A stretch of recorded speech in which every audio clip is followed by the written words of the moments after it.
Our local communities in Cambodia are battling the severe impacts of climate change, which are threatening their livelihoods. But efforts are being stepped up to safeguard their way of life and also their income. Livelihoods tells us more. Tonle Sap is one of the world's richest inland fishing grounds. It supports about 300 species of fish. But beneath these picturesque views, problems are surfacing.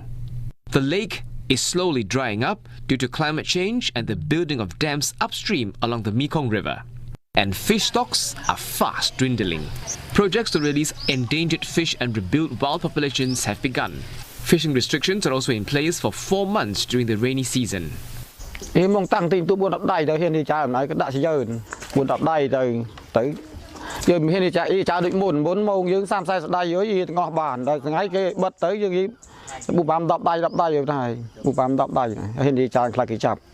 But this impacts livelihoods along the lake, where much of its 80,000 strong population rely on fishing. So, solutions are being floated, including one that encourages locals to clean up the lake in exchange for food. People living in Tonle Sap Lake, we don't want them throw their plastic in the Lake Tonle Sap because it pollutes the lake.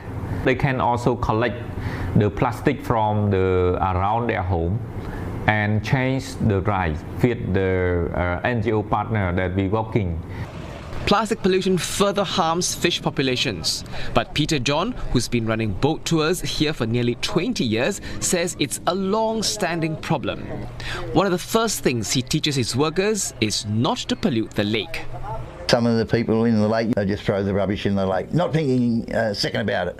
But once you educate people and you tell them, look, these plastics will last thousands of years, it's hard to, the fish choke on it. Bag it up and we'll take it into town. Mr. John was one of the first to power his boats using solar panels. He says the villagers dotting the lake are also turning to solar energy as the effects of global warming hit them. Cambodia has set targets to be carbon neutral by 2050. But progress could be jeopardized by deforestation. 20 years ago, about 40% of Mount Kulin was covered in forest.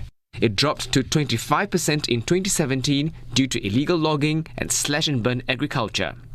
This has downstream impact on water supply as the forest acts as a kind of natural sponge that holds rainwater in the ground.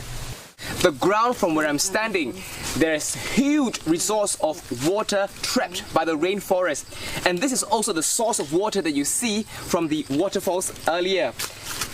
Now, villagers are given a small plot of this area where they can tap into the mountain water. Now, what this villager has done is that she's created a very simple filtration system where she attaches a hose with a cloth inside this area to filter off dirt so that she can filter cleaner water here. Now, this area of water can be used for a variety of things, including washing, cleaning, cooking, and even drinking.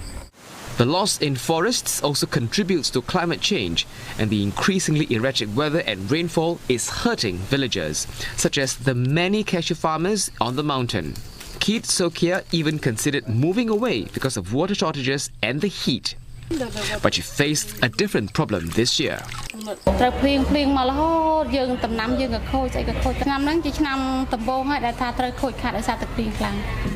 Projects to restore forest cover at Mount Kulin are now underway, though it will take years before these can bring relief to inhabitants.